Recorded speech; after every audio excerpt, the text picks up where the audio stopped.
Chapter 5, Predicting the Future.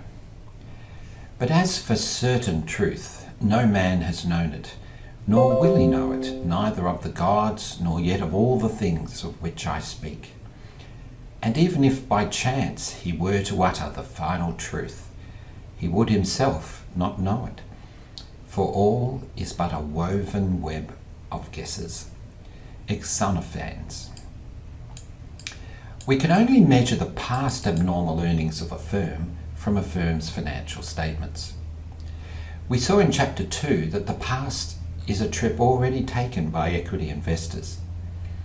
The value of a firm is its value today, which is related to the trip the firm is expected to take in the future. We need to ask, what do we expect a firm's economic profit or cash flow will be in the future? The answer is, no one knows for sure. Some argue it is too difficult to predict a firm's future economic profit or cash flow. In other words, that it is not practical to understand a firm's value by really engaging with a firm's economic and business realities. Rather, some would argue it is much better to attempt to predict the price someone else might be prepared to pay for an equity interest today or in the future. Such an attitude can easily lead us to rely on comparables, or perhaps on the market value of various assets of a firm. These approaches do not involve connecting to what a firm is doing to add value to equity investors, nor for that matter to add value to debt investors, employees, customers, suppliers, the general community, or the environment. However, with skill and effort, we can estimate a firm's future economic profit or cash flow with perhaps greater insight than others. Forecasting a firm's equity economic profit requires us to forecast three things: return on equity, ROE, the required rate of return on equity, ROE, and the book value of ordinary shareholders' equity, BV. Forecasting a firm's enterprise economic profit requires us to forecast three similar but slightly different things: return on net operating assets, RNOA, the required rate of return on a firm's operations, WACC, and the book value of net operating assets, NOA.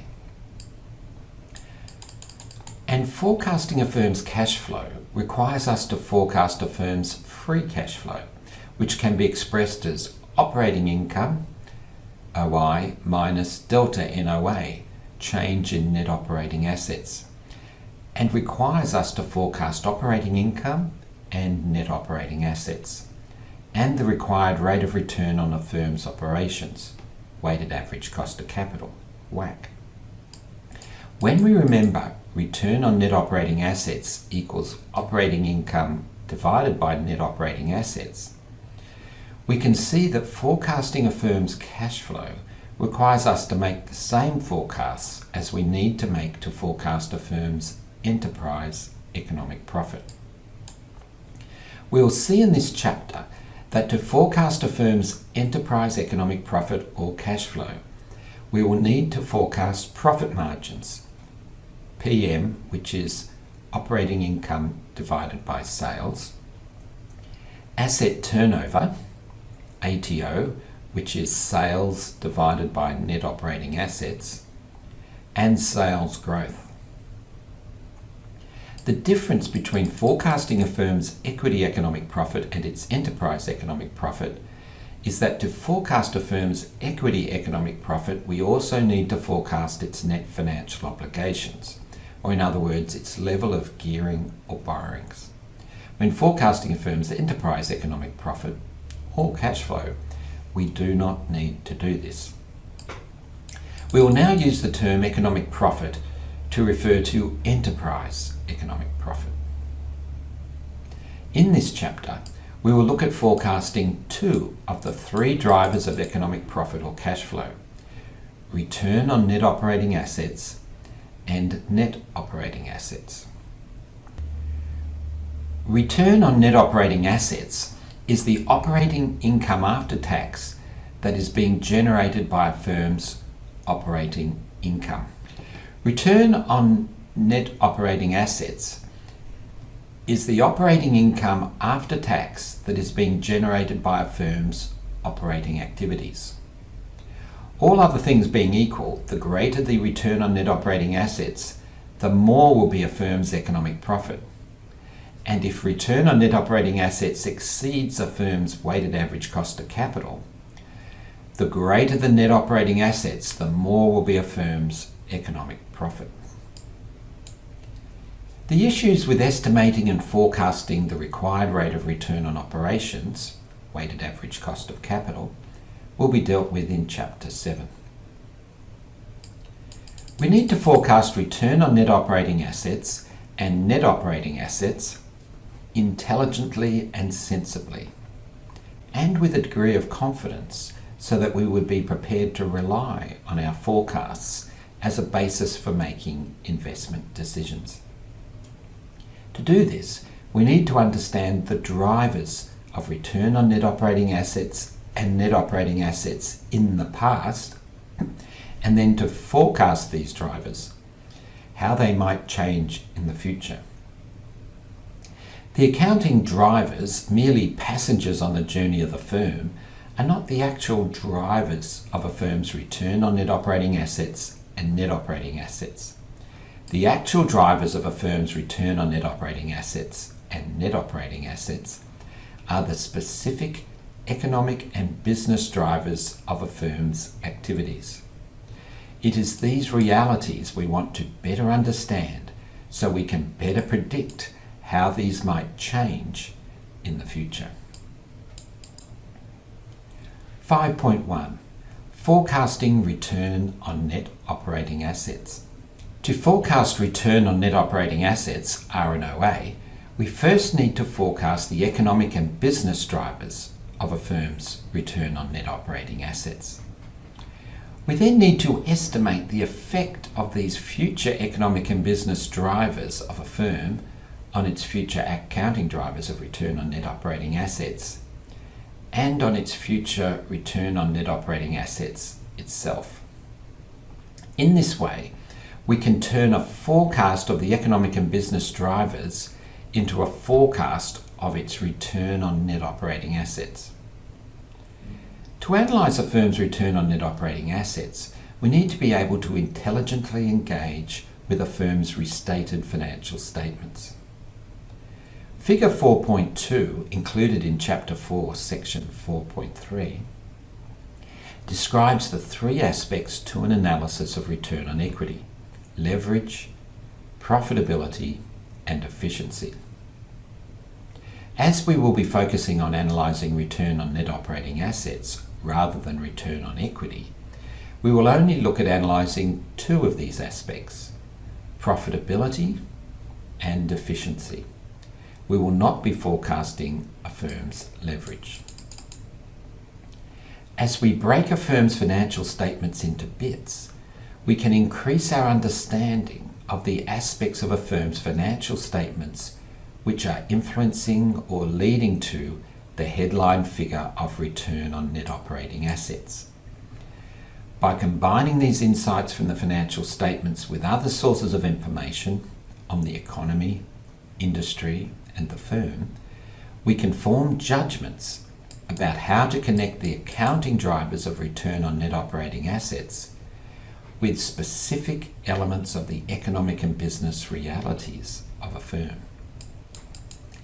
It is these economic and business realities that are the real drivers of return on net operating assets.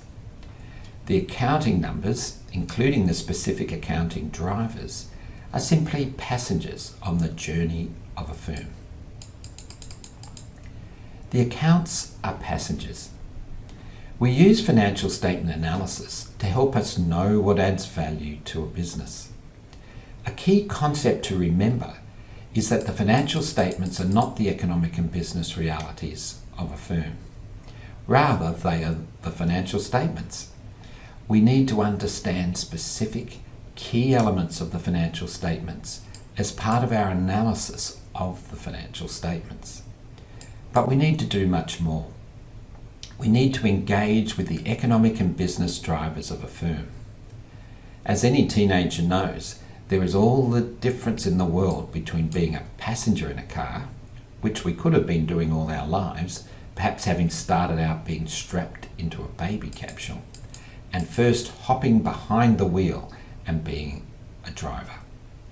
All the difference in the world. The financial statements are passengers, not drivers, in the real world of business. They are going along for the ride, but to understand the ride and where it is going, we need to focus on the economic and business drivers of a firm, using the financial statements and other information to help us do this.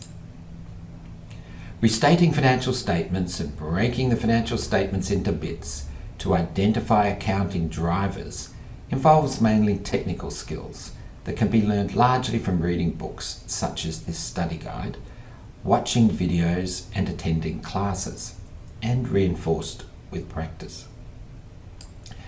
However, the connection of the accounting drivers of return on net operating assets with the economic and business realities driving these accounting drivers of return on net operating assets requires skills and insights which can only be developed with real understanding, experience and application. This is not a mechanical, turn the handle, no need to think process. It is quite the opposite. It requires real skill and insight, and in this there is a potential advantage for us. Most people we know will get jobs, earn money, learn how to drive, own a car or a house, get married or live with someone, operate a bank account, use ATMs, surf the net, and so on and on. There are many things in life that most people we know seem to master and be able to do quite well. But there are other things in life that not many people we know may be able to do well. For example, most people seem able to get married or live with someone, but much fewer are able to stay married or live with someone for life, and far, far fewer are able to stay married or live with someone for life in a fulfilling, developing and rich relationship. Not many are able to do this. The reason for this is that it is far easier to get married or decide to live with someone than it is to maintain a strong, positive relationship for 50 years. It is far easier to do some things in life than it is to do some other things. The point is this: we can tell which things are easier to do and which are harder to do by seeing how successful most people are at different things. If most people can do something quite well or adequately, then it is probably quite straightforward to do. If very few can do something well, then it is probably not so easy. It would be sensible for us to focus our attention and energy on those things that are harder to do. We can simply master the easier things along the way as we go. If I walk down Swanston Street in Melbourne, I could probably find many people who are able to flick through a firm's financial statements and look at the pictures and some of the headline comments and say something about what a firm does. However, many of these same people might feel intimidated by the raft of numbers and footnotes in a firm's financial statements. If I asked people who had studied accounting and finance at Monash University in Melbourne, I might find many of them are able to analyse a firm's financial statements by calculating a few ratios of various types.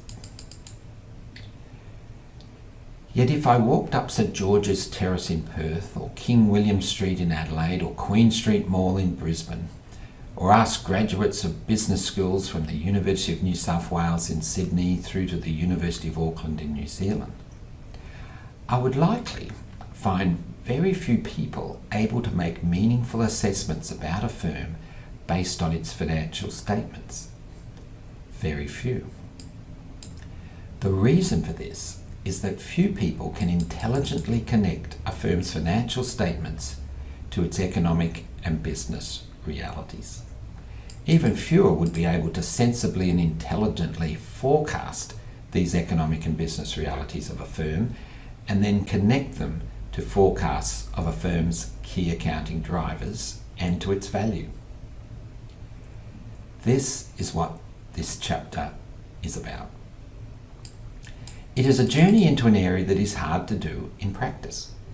But just as you do not need to be particularly intelligent, good-looking, wealthy, or have a first-class honours degree in psychology to have a successful marriage, so you do not need to be particularly intelligent, good-looking, wealthy, or be some sort of financial guru to be successful in analysing financial statements. Just as anyone can potentially have a successful marriage, so anyone also can potentially be successful and capable in analysing financial statements. A key to having a successful marriage is to give the relationship a priority in amongst all the other things we could be doing, to focus on the relationship with the other person. A key to being able to analyse and use financial statements and to know what adds value to a firm is to focus on the relationship between the likely future economic and business drivers of a firm and the firm's key accounting drivers. Anyone can learn these skills, but few do. In this chapter, we are at the heart of financial statement analysis. It also happens to be the bit that is the most difficult to do. I know it is the most difficult because very few people can do it well. Indeed, many do not even try to engage with a firm's economic and business realities. Yet here lies the opportunity. Equity investing is a relative game, a game of buying and selling equity investments in firms with other equity investors. To be successful at this game, all you must do is be better than average at assessing the value of firms. You only need to be better than average to be successful. This is not something like getting a driver's license or opening a bank account, which most people we know in life seem able to master. No, this is one of those things that few seem able to do particularly well. How to predict the future. To be good at financial statement analysis, we'll need to be good at nothing less than predicting the uncertain future better than some others, better than average. Economic and business drivers. As we have discussed previously, to the extent we are looking at the past, our efforts are of little direct relevance to understanding the value of a firm.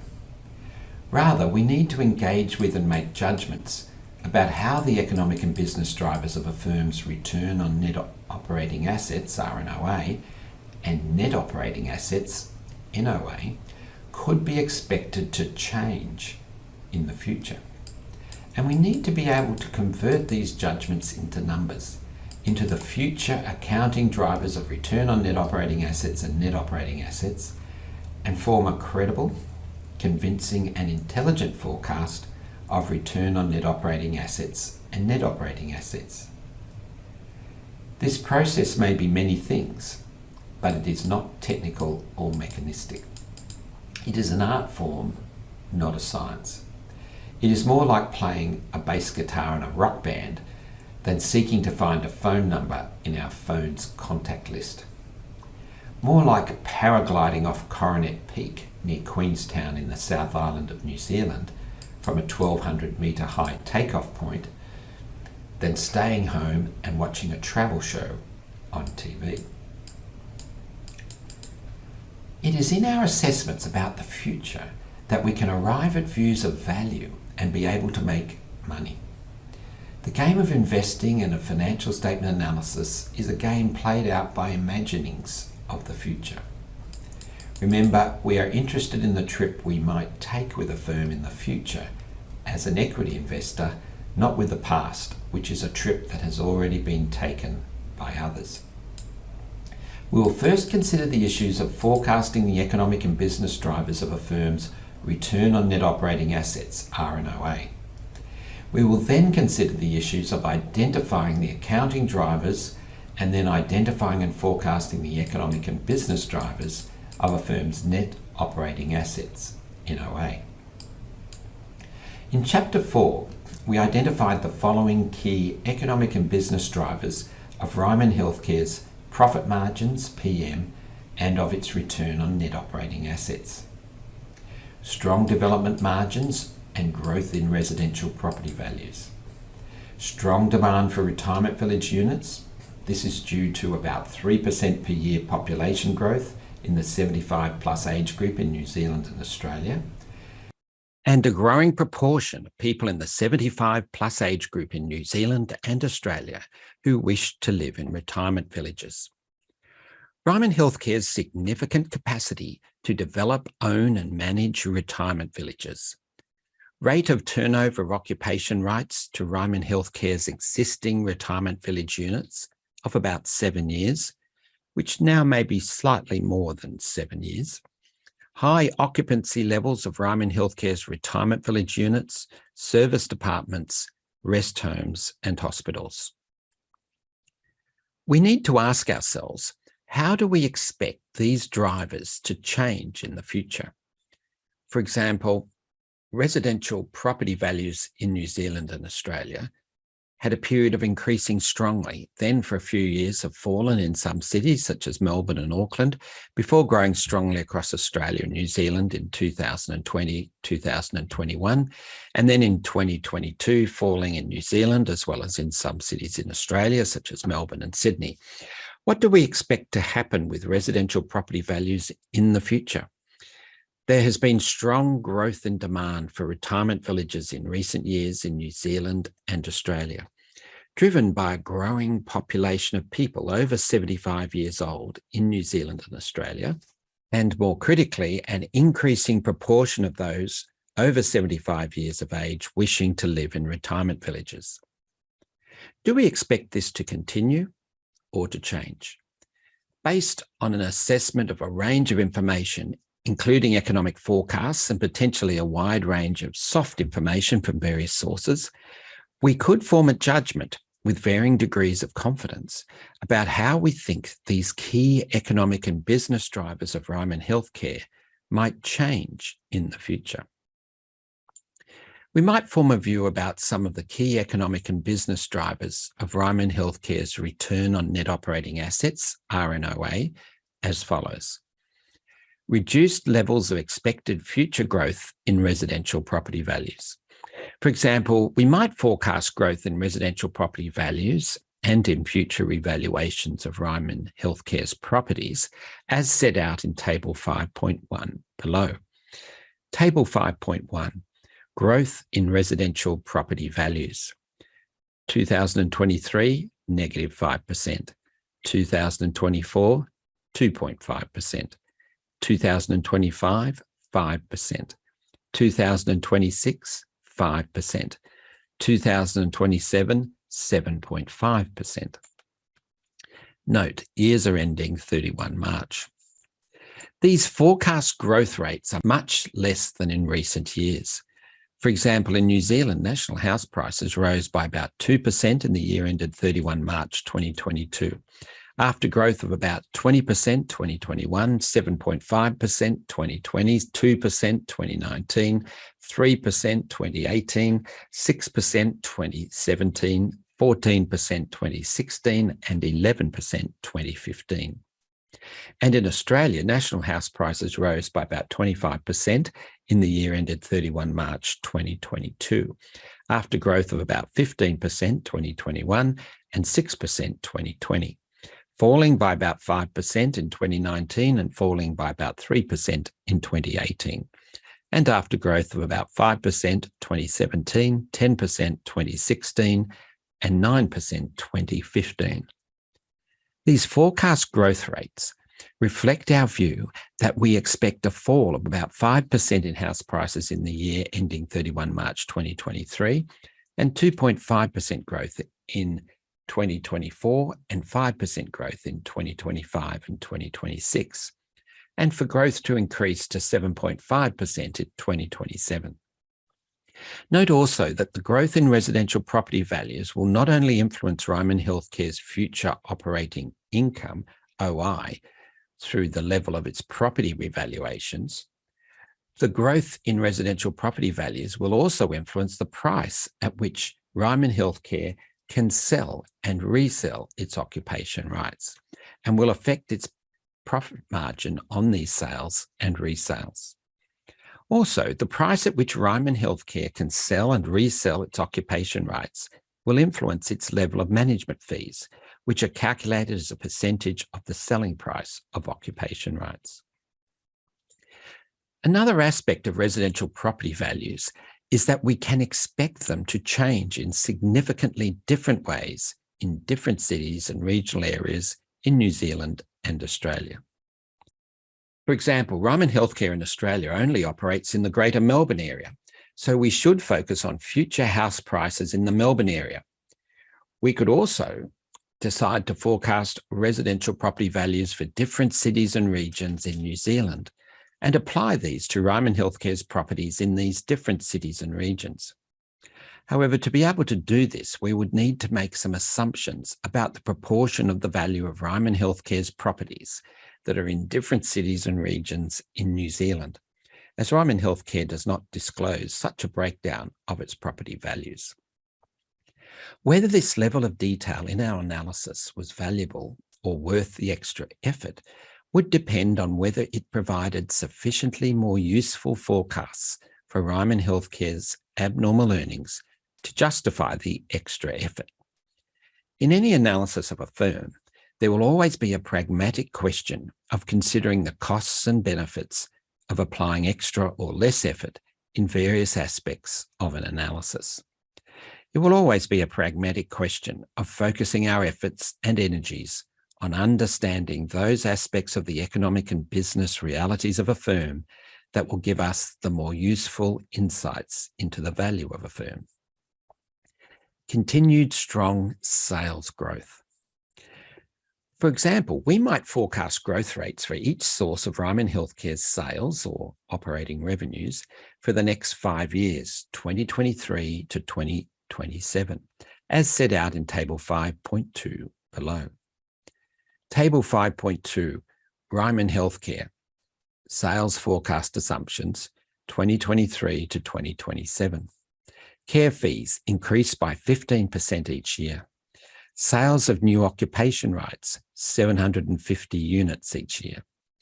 Resales of occupation rights, total sales of occupation rights 7 years previously. Management fees increase by 15% each year. Note, years ending 31 March. Underpinning these sales forecast assumptions might be projections concerning overall market growth based on future growth in the New Zealand and Australian population of people over 75 and the proportion of people over 75 choosing to live in retirement villages. Combined with projections about the future market shares Ryman Healthcare might be able to achieve in this market. Maintenance of Ryman Healthcare's significant capacity to develop, own and manage retirement village units. Maintenance of the existing rate of turnover of occupation rights to existing retirement village units of about 7 years. Continued high occupancy levels. There might be a range of other key economic and business drivers of Ryman Healthcare's return on net operating assets, RNOA, we might forecast. Based on our judgments about several future economic and business realities of Ryman Healthcare, we could then forecast the key accounting drivers of Ryman Healthcare's return on net operating assets. For example, our forecasts of growth in residential property values will significantly affect Ryman Healthcare's future operating income, OI, and profit margin, PM. However, weaker property market growth over the next few years could also provide Ryman Healthcare with the opportunity to purchase sites for future developments on more favourable terms. Also, it may be able to negotiate better terms with various building contractors if the construction industry slows in a few years. These factors should assist Ryman Healthcare to maintain its margins on selling new occupation rights in the face of possibly weaker residential property markets over the next few years. We might also forecast that Ryman Healthcare's current asset turnover, ATO, of 0.23 will remain at 0.23 times in 2023, then decrease to 0.22 times in 2024, and decrease to 0.21 in 2025, and then remain constant in 2026 to 2027 at 0.21 times, with its sales, i.e. total income, growing at a similar rate to its net operating assets, NOA. This might lead us to make the forecasts of these accounting drivers as set out in Table 5.3 below. You will note that I've not set out, for example, the forecasts of operating income, OI, that would underpin our forecasts of profit margin, PM. However, I am forecasting increasing profit margins over the next 2 years, which would then stabilise in 2025.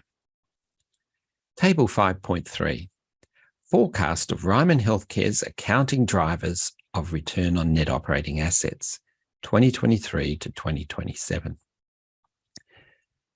2023, profit margin 60.0%, asset turnover 0.23. 2024, profit margin 62%, asset turnover 0.22. 2025, profit margin 64%, asset turnover 0.21, and then the same for 2026 and 2027. Note, years ending 31 March. From these forecasts, we can make our forecasts of return on net operating assets for the next few years, which are set out in Table 5.4 below. Table 5.4, forecast of Ryman Healthcare's return on net operating assets, 2023 to 2027. 2023 return on net operating assets, 13.8%. 2024, 13.6%. 2025, 13.4%. 2026, 13.4%. 2027, 13.4%. RNOA equals profit margin times asset turnover. Note, years ending 31 March. However, forecasting Ryman Healthcare's return on net operating assets for the next few years will not be enough for us to forecast the firm's economic profit or abnormal operating income for this period. We also need to forecast Ryman Healthcare's future net operating assets, NOA, for the next few years. Before we do this, we will need to understand more of the past of a firm than simply its return on net operating assets, which we looked at in Chapter 4. First, we'll need to consider the past accounting drivers of Ryman Healthcare's net operating assets. 5.2, accounting drivers of net operating assets. A firm's enterprise economic profit is its return on net operating assets in excess of its cost of capital, weighted average cost of capital, times the amount of net operating assets the firm has invested in its business, earning that level of return on net operating assets. This can be expressed as economic profit equals return on net operating assets, little t, minus WACC minus 1, or close bracket in brackets, times net operating assets, t minus 1. You'll remember that we use the subscripts such as little t or little t minus 1 to refer to the time period. If return on net operating assets exceeds a firm's weighted average cost of capital, the greater the book value of net operating assets, the greater will be a firm's economic profit. We can separate the effect of sales on the change in net operating assets as follows. Asset turnover equals sales to net operating assets, and 1 over asset turnover equals net operating assets divided by sales. Net operating assets equals sales times net operating assets divided by sales, which equals sales times 1 over asset turnover. Thus, delta net operating assets, the change in net operating assets, equals the change in sales times 1 over asset turnover. This expression shows that the change in the book value of a firm's net operating assets is driven by changes in its level of sales and by changes in the amount of net operating assets needed to put in place to generate $1 of sales. That is 1 over asset turnover. Growth in sales will typically be the primary accounting driver of a change in the book value of a firm's net operating assets. This is because growing sales usually requires investment in net operating assets such as additional inventory, property, plant and equipment, and accounts receivable. The amount of investment in net operating assets required to support each dollar of growth in sales will be determined by 1 over asset turnover, that is the inverse of asset turnover, which is the relationship between net operating assets and sales.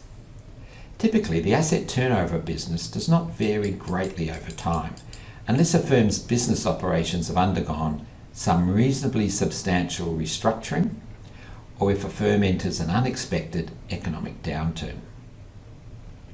For most firms, sales growth is usually more important than change in 1 over asset turnover as an accounting driver of change in net operating assets. Good and bad sales growth. Sales growth is a key driver of increasing the book value of net operating assets and increasing economic profit and cash flow and the value of a firm from the point of view of equity investors.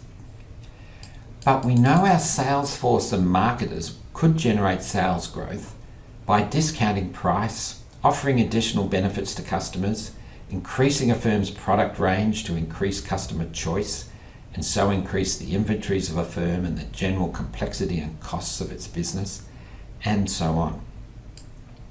This could all be great for customers, but I've seen several businesses destroy substantial value for equity investors by uncritically pursuing strategies such as these to grow sales.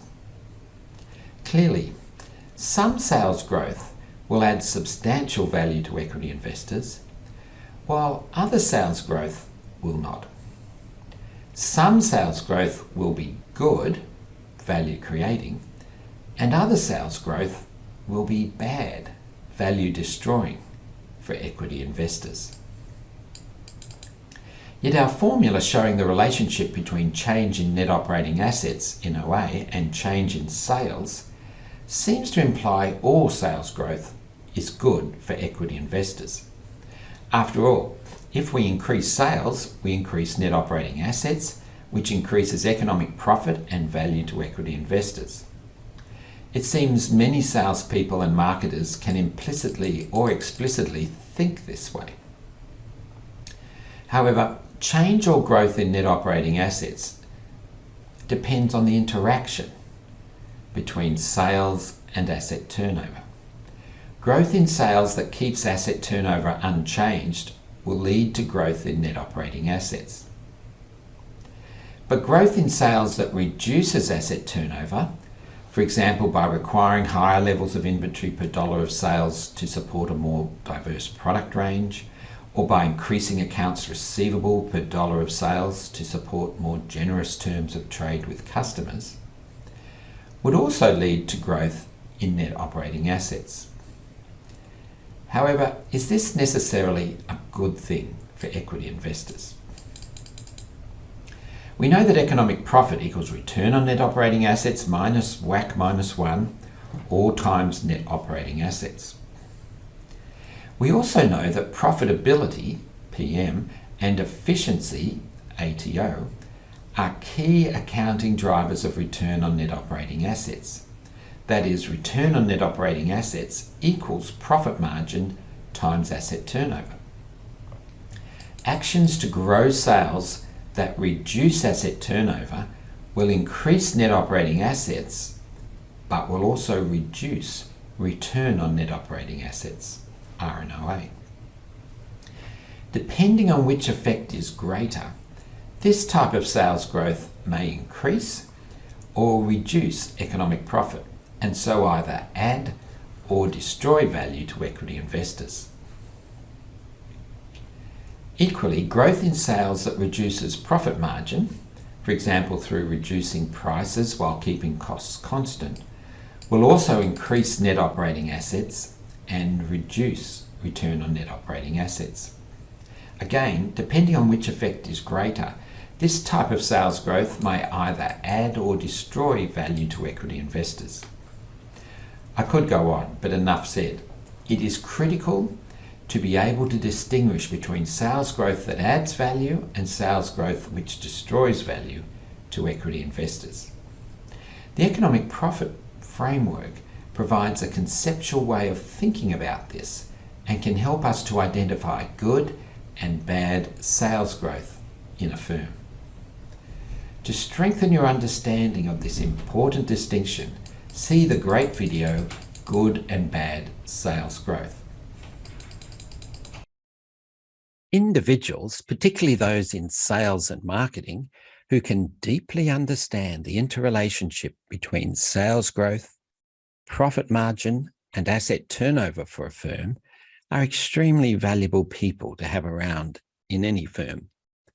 Also, to be able to assess the value of a firm, we need to be able to clearly identify expected future sales growth that adds value to equity investors and that which does not.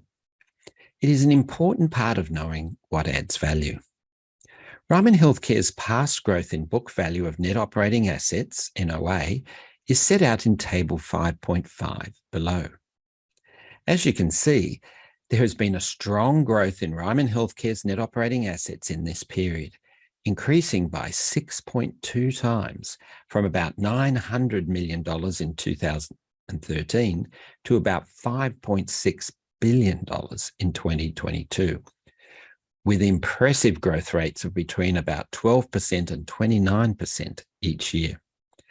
This strong growth in net operating assets has been a significant contributor to the growth in Ryman Healthcare's economic profit and growth in value to equity holders during this period.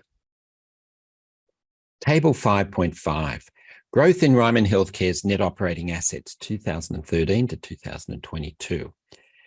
And you can see the figures of net operating assets growing from $916.9 million in 2013 up to $5,565.8 million in 2022. Average net operating figures are used. Note, years ending 31 March. The key accounting drivers of Ryman Healthcare's net operating assets during this period are set out in Table 5.6 below. A key driver of the strong growth of net operating assets of Ryman Healthcare has been its strong sales growth, with sales growing about 4.2 times from $300.2 million in 2013 to $1,254.7 million in 2022. This was also supported by a decrease in Ryman Healthcare's asset turnover from 0.33 times in 2013 to 0.23 times in 2022. Table 5.6, accounting drivers of Ryman Healthcare's net operating assets 2013 to 2022. You can see the figures. We can analyze Ryman Healthcare's sales into the following three main types of revenue or income streams: care fees, management fees, fair value movement of investment properties. The previous growth in each of these items is set out in Table 5.7 below. Ryman Healthcare has experienced strong growth in each of these main revenue or income streams. Care fees have grown strongly during this period, increasing 2.7 times from $148.4 million in 2013 to $398.2 million in 2022. It should be noted, I expect the profit margins from care fees for running nursing home and hospital beds to be significantly less than the profit margins from its other activities. Another interesting aspect to Ryman Healthcare's past growth in sales is its growth in management fees. These are a relatively minor part of its total sales, representing about 10 to 15% of sales, and generally have been growing at a similar rate to total sales. It has also demonstrated the most consistent growth of any of Ryman Healthcare's revenue or income streams, growing, except for 2021, by between 12.4% and 20.5% each year. Growth in management fees was only 5.0% in 2021 because of reduced sales of occupancy rights that year due to COVID restrictions. This is a high-quality revenue stream as it is predictable and growing strongly. And a major part of Ryman Healthcare's sales is the fair value movement of investment properties. This has increased 6.3 times from $118.9 million in 2013 to $745.9 million in 2022. Its proportion of total sales increased from 39.6% in 2013 to 59.4% in 2022. You'll note that sales and resales of occupation rights to retirement village units are not included in Ryman Healthcare's sales. This is because Ryman Healthcare retains most of the rights and obligations of ownership of the retirement village units, with occupation rights effectively lifelong leases over the retirement village units, given in exchange for interest-free loans. This is important to bear in mind. There are some risks Ryman Healthcare is taking in retaining ownership of a large portfolio of retirement village units. Should demand for retirement village units falter in New Zealand and Australia, Ryman Healthcare might find itself exposed to the risk of losses as it seeks to resell occupation rights in its retirement village units in the future. Table 5.7, Ryman Healthcare's revenue growth rates 2013 to 2022. This sets out the growth rates for care fees, management fees, fair value movement, investment property, and total sales for the past 10 years. Note, years ending 31 March. We have examined the accounting drivers of the strong growth in Ryman Healthcare's net operating assets, NOA, over 10 years from 2013 to 2022. We have seen the importance of sales growth as one of the drivers of the growth in Ryman Healthcare's net operating assets. Yet we know that these various accounting drivers or numbers are not really driving the performance of Ryman Healthcare, but are themselves merely passengers on the journey. In the next section, we will have a look at one more aspect of a firm's past that we need to consider before predicting the future, namely the economic and business drivers of these accounting drivers of Ryman Healthcare, the real drivers of net operating assets.